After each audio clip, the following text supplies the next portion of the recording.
question of rehabilitation in the criminal justice system is a very controversial one. And in this motion, we're very eager to see what do we have in stage and what to expect from it. Lois, probably usher us in with a few expectations from both teams. For us, we want to have fun. We want to learn from both teams.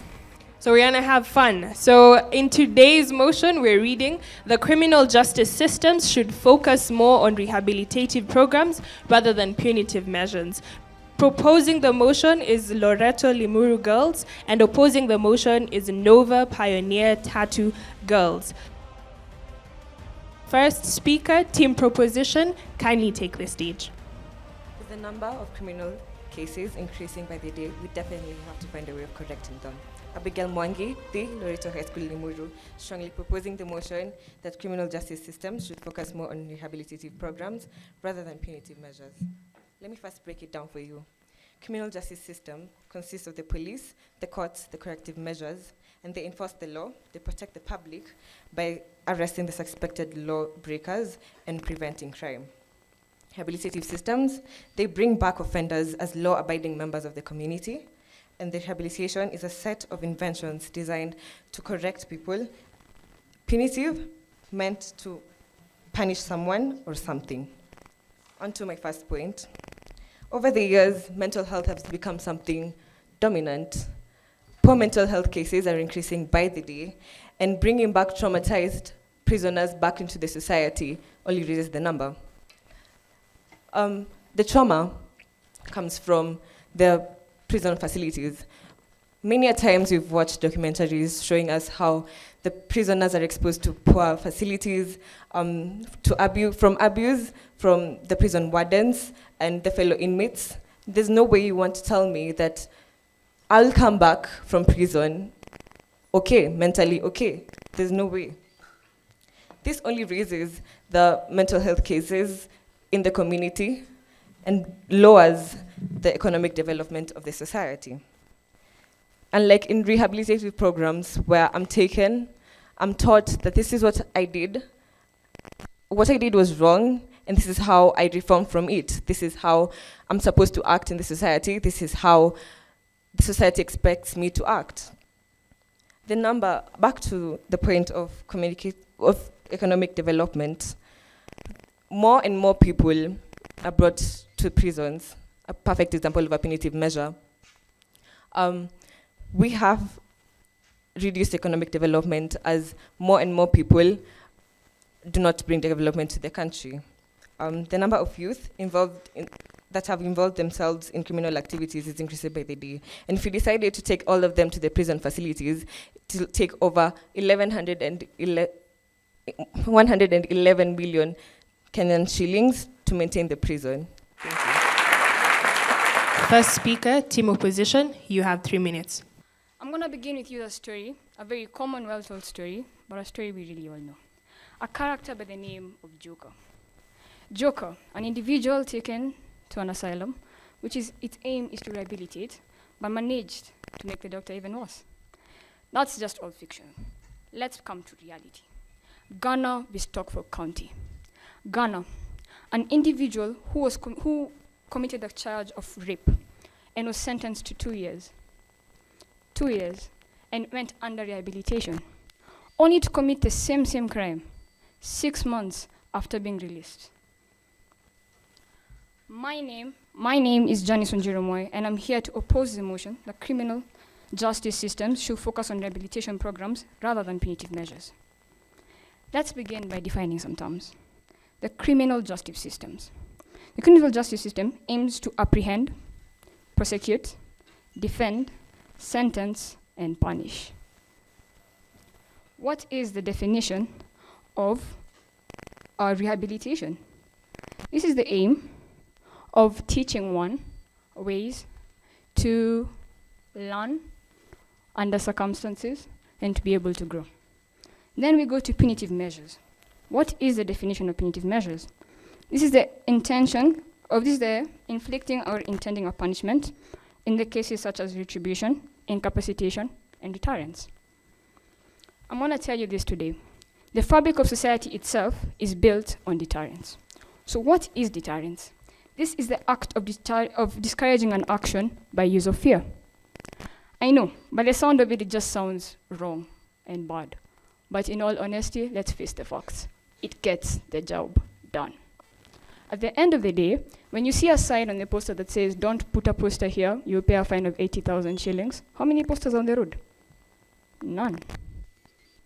It just shows that the system itself is built on instilling fear. It's managed to keep many of us out of prisons and managed to keep many of us from doing the same crimes. So in a society that we need to get things done efficiently and effectively, since we don't have the time to waste or the money to use around here and there, what measures are we going to use? One that have a 50-50 chance of giving us results, or one that have proof that have given us factual results? I lay the floor to remaining speakers. I repeat again, my name is Janice Moore. Second speaker, team proposition, you have 3 minutes.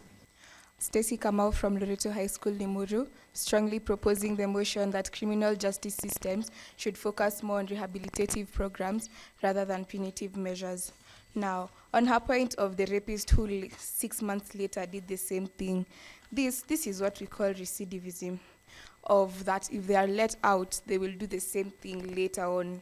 This is something that can be curbed by rehabilitation. Yes, she said that he went to rehabilitation, but what if it wasn't enough? What if the sentence was not long enough? What if it was not effective enough?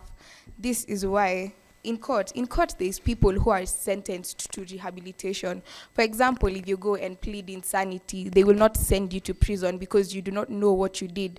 And if you do not know what you did, you do not know how to correct it. So you just know that you're in prison for no reason, and you'll probably have the urge that when you get out, you will go to seek revenge against the system or something like that. And according to facts, researched facts, rehabilitation has an over 80% success rate, whereby recidivism is at a percentage of 63%, meaning that it is easier to have somebody sentenced to rehabilitation because it has effective results. And there are large countries known worldwide, for example, Norway.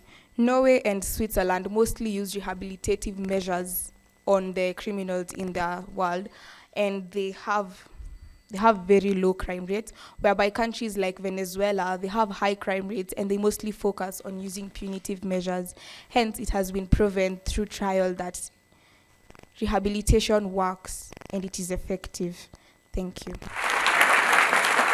Second speaker, team opposition, you have 3 minutes. Everything on paper looks utopic, even has an idealistic quality, until you have to implement it. My name is Ladonna Ocha, and I'm here to strongly oppose the motion.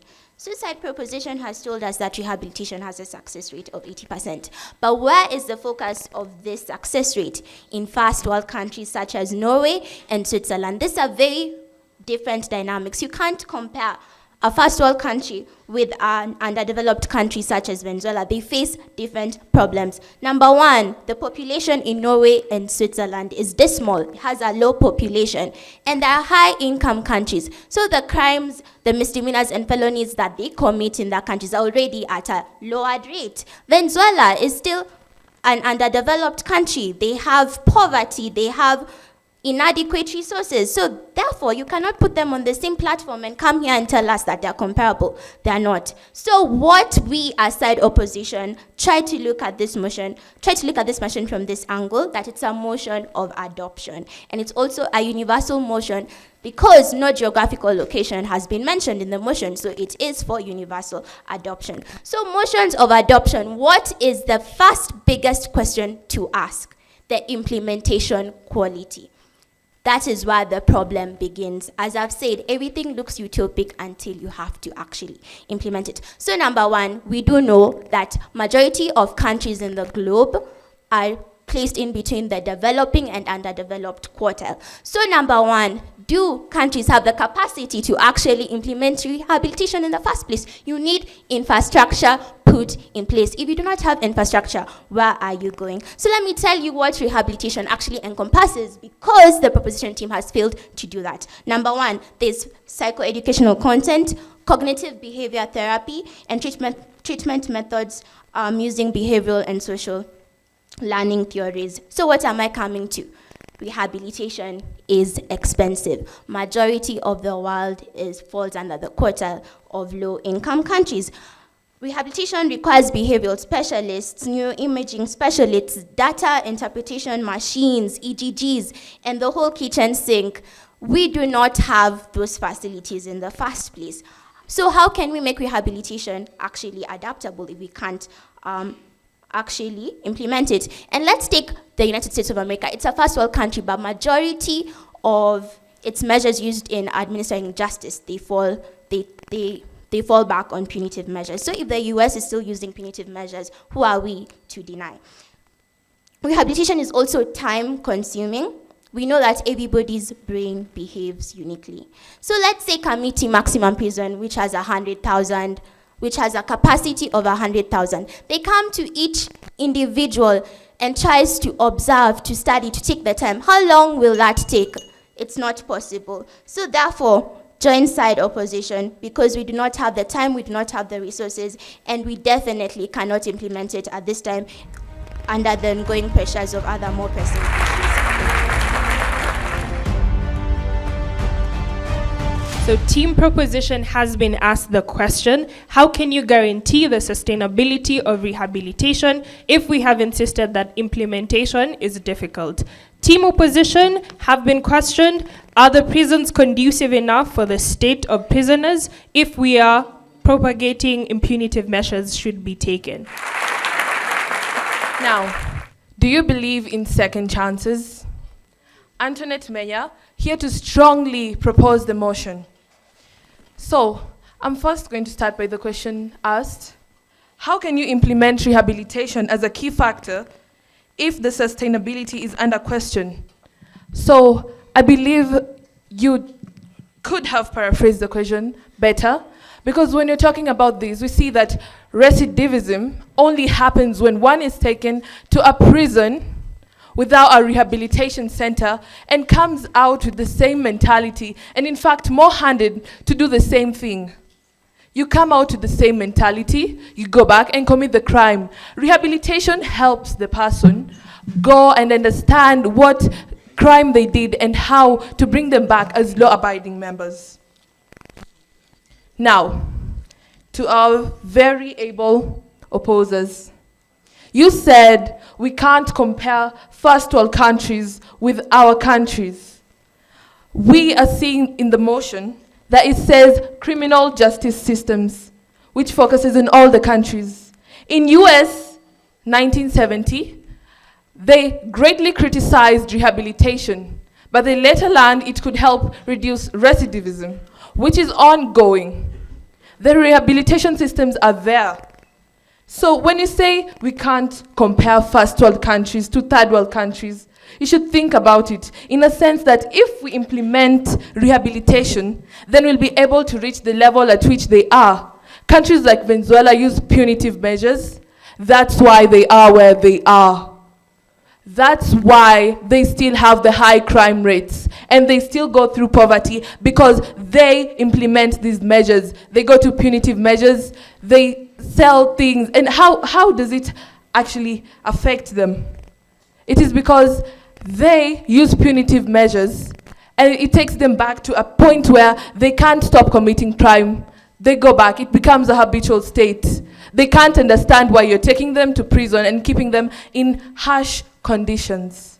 Rehabilitation programs can take place in prisons, if you hadn't researched. Yes, we had the reformation brought about by Mudi Awori, who was the vice president of the prison department.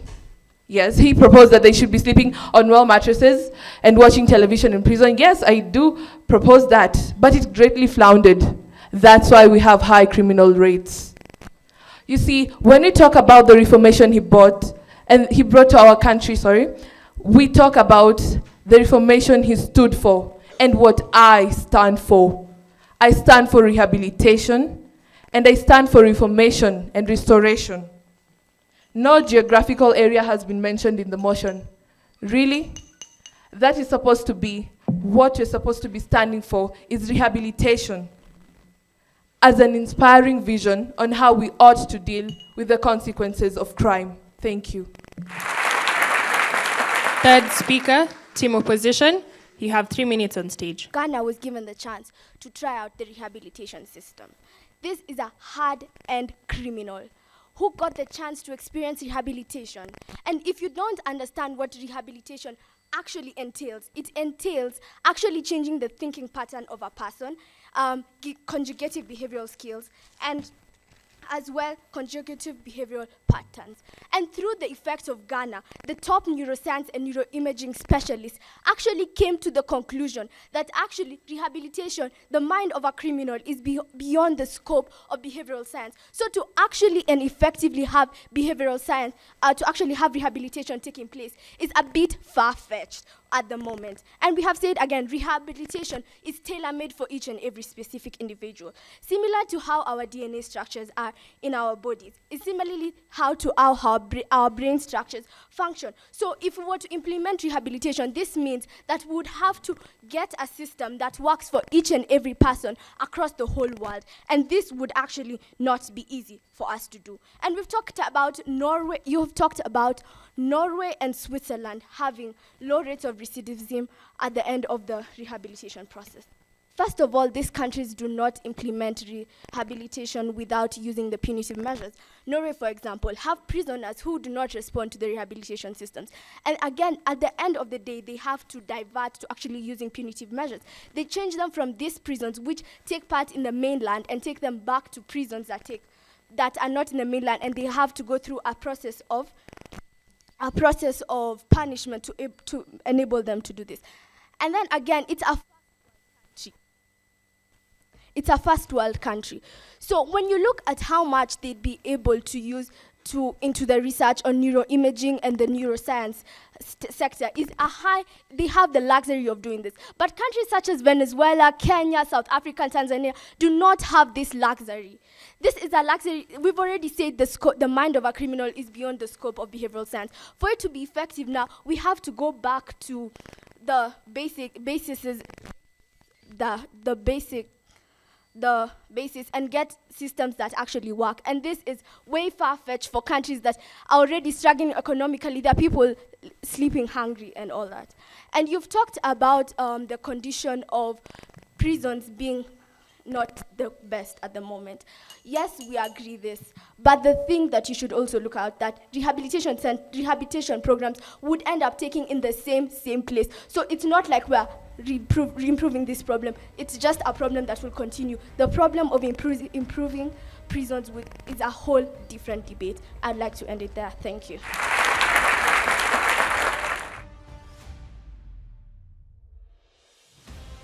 Will be taking closing remarks. Team proposition, you have 1 minute on the floor. So, you said that Norway and Switzerland have the luxury of carrying out the rehabilitation programs.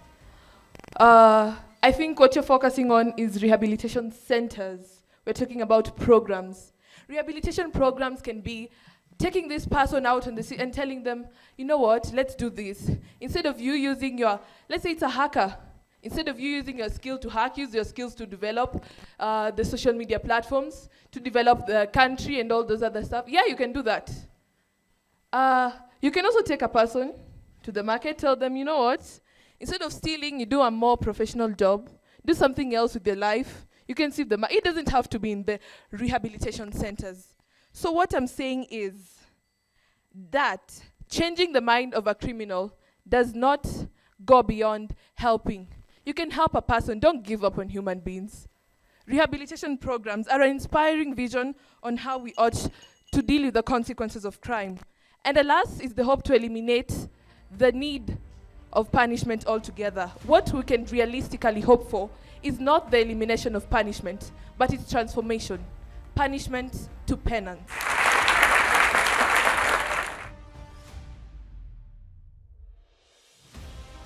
Team opposition, you have 1 minute on the stage. Deterrence is the very fabric of the society we live in. So first of all, side proposition has failed to answer some key questions, which are where are they going to get the resources to implement rehabilitation?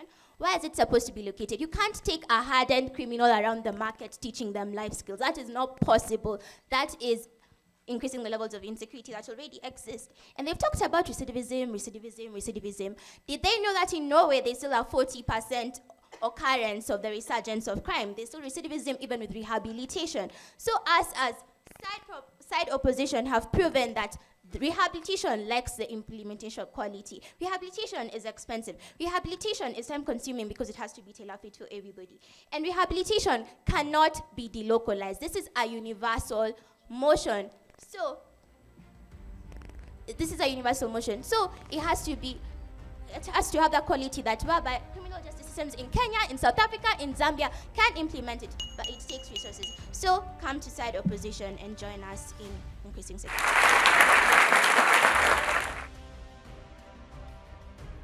First, I want to commend both teams.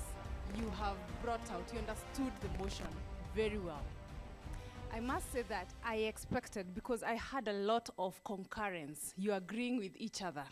And I wondered, would someone actually propose or come up with something like, can we have a system that has both?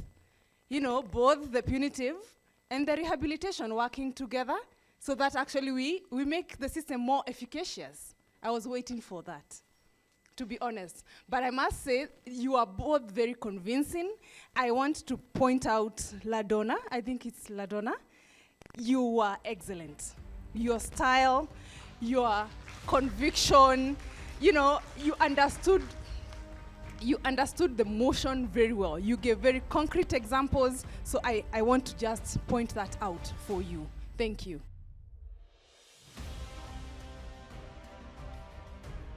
For me, I think as well from team Loreto, I think Antoinette as well stood out for me, same as Ladonna from the other end. So let's appreciate them with a clap as well. That's very good.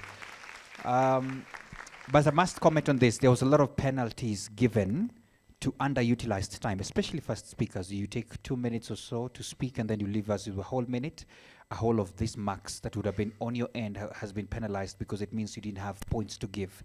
Apart from Ladonna and Antoinette, who really understood that, you know what, we have time to utilize. And I think Cadence as well, you did the same thing, which was good. You want to, as much as possible, utilize all the time you have, all right? So that at least we can know that you have points. So all the best to the two teams.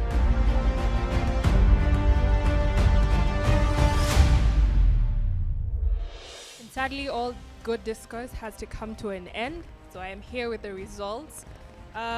Nova Pioneer Tatu girls have been awarded 68.5%.